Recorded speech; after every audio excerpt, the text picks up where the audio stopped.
The snow fell thick and silent in the Montana wilderness, blanketing everything in white. Anna Peterson stood on the porch of her small log cabin, watching the storm intensify. At 27, she'd lived alone here for 2 years, ever since leaving the city after her parents died. The cabin had been their retirement dream, and she'd inherited it along with just enough money to scrape by if she was careful. She worked remotely doing data entry, made crafts to sell online, and lived simply. The cabin was rustic, one main room with a wood stove, a small bedroom, a bathroom with a temperamental water heater. But it was hers, and it was home. The knock at her door came just as darkness fell completely. Anna grabbed her father's old hunting rifle, more for show than use, and called through the door. "Who's there?" "Please," came a man's voice, strained and desperate. "My son is sick. Our car went off the road about 2 miles back. We need help." Anna hesitated only a moment before opening the door. A man stood there in a dark coat dusted with snow, a thick scarf wrapped around his neck. In his arms, he carried a boy of perhaps 6, wrapped in a plaid blanket, clearly unconscious or asleep. "Please," the man said again. "He has a fever. We need warmth." Anna didn't think twice.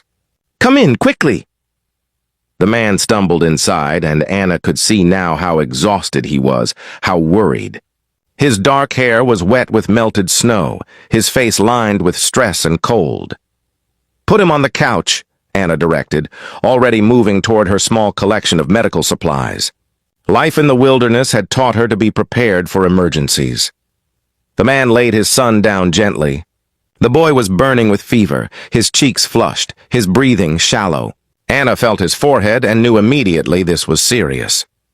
"How long has he been like this?" she asked, pulling out a thermometer. "It started this afternoon. Just a mild fever. But it's gotten worse." The man's voice cracked. "We were trying to get to the hospital in town when the road got too dangerous. Then we slid off into a ditch. I tried calling for help, but there's no signal out here." Anna checked the thermometer. 103 degrees. Too high, especially for a child this young. "I'm Anna," she said, forcing calm into her voice. "What's your name?" "Matthias. And this is Eli." "Okay, Matthias. We need to bring his fever down. I have children's fever reducer and we'll use cool compresses. The storm should pass by morning, and then we can get him to a doctor." She worked efficiently, giving Eli medicine, applying cool cloths to his forehead, monitoring his breathing.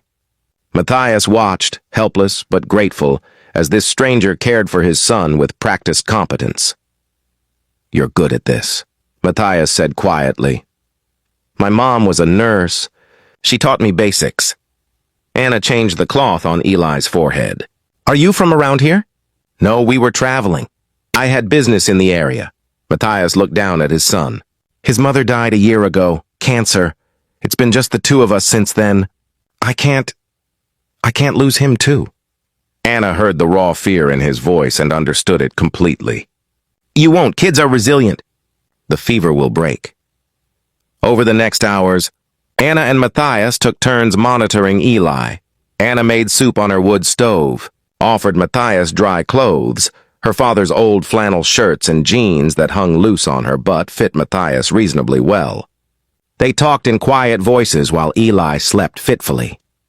"What kind of business brings you to Montana in winter?" Anna asked. "Real estate mostly. Looking at properties." Matthias was vague, and Anna sensed there was more he wasn't saying, but she didn't press. Instead, she told him about her parents, about choosing to stay in the cabin after they passed, about finding peace in the wilderness even though it meant loneliness. "Don't you want more?"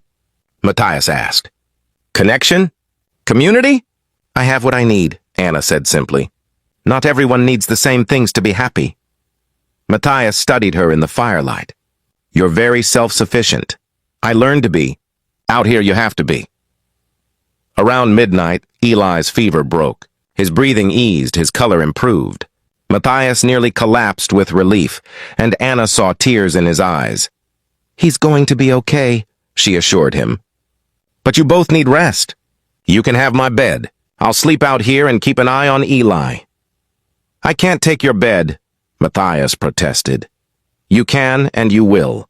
You're exhausted, and you won't be any good to your son if you collapse. Anna's tone left no room for argument. Matthias finally agreed, but only after she promised to wake him if anything changed. The next morning dawned clear and bright. The storm passed. Eli woke up weak but alert, asking for water and his father. Anna made breakfast. Eggs from her chickens, bread she'd baked earlier in the week, coffee. "Thank you," Eli said shyly when Anna brought him toast. "You helped me." "You're very welcome, sweetheart." "How do you feel?" "Tired, but better." He looked around the cabin with a child's curiosity. "Do you live here all alone?" "I do. Aren't you lonely?" Anna smiled. "Sometimes, but I have the trees and the animals for company. And sometimes when I'm lucky, nice people like you and your dad stop by." After breakfast, Matthias asked to use Anna's satellite phone to call for help. A tow truck agreed to come retrieve their car, though it would take several hours given the road conditions. "We'll wait," Matthias said, "if that's okay with you." Of course. The day passed quietly. Eli, regaining his energy, explored the cabin with Anna's permission, delighting in the simple things: the wood stove, the cast iron pans, the lack of television or internet. Anna showed him how to feed the chickens, how to split small pieces of kindling. Matthias watched his son laugh and play, something he hadn't seen enough of in the year since losing his wife. "You've given us more than shelter," he said to Anna that afternoon. "You've given us peace. I don't know how to thank you." "You don't need to thank me. This is what people do, help each other." "Not in my experience," Matthias said quietly. "Most people want something in return." "Then you've been around the wrong people." When the tow truck finally arrived in late afternoon, Eli hugged Anna goodbye, making her promise to remember him.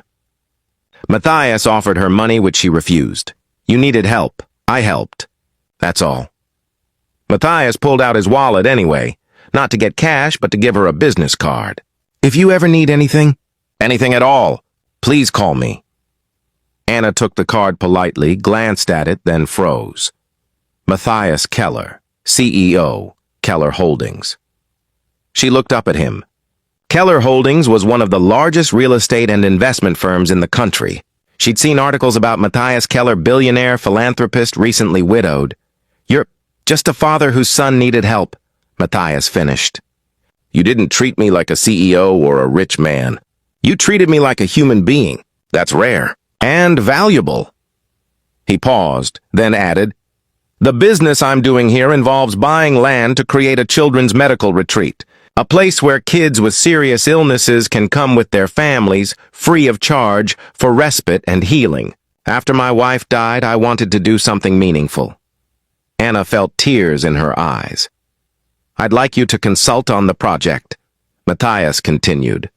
"You understand what it means to create a space that's healing, that's real. You have skills we need, and I think Eli would like seeing you again."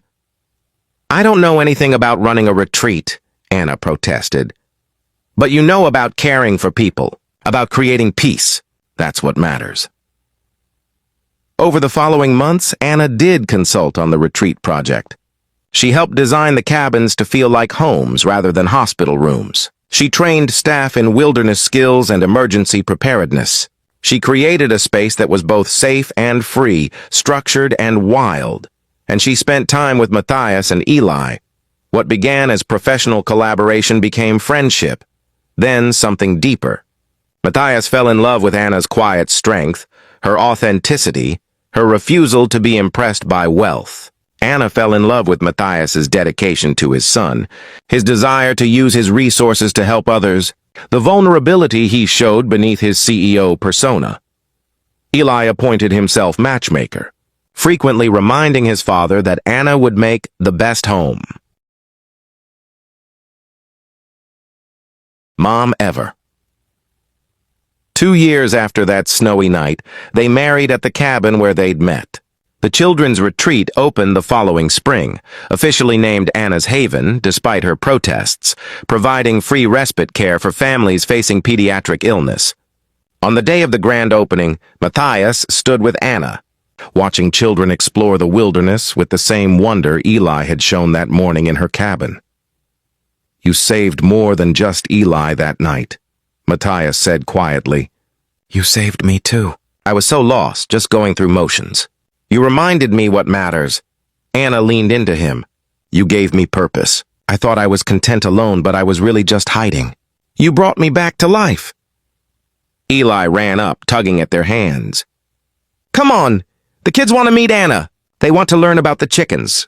They followed him toward a group of children, some weak from treatment, some wearing oxygen, all eager and alive and present in this moment.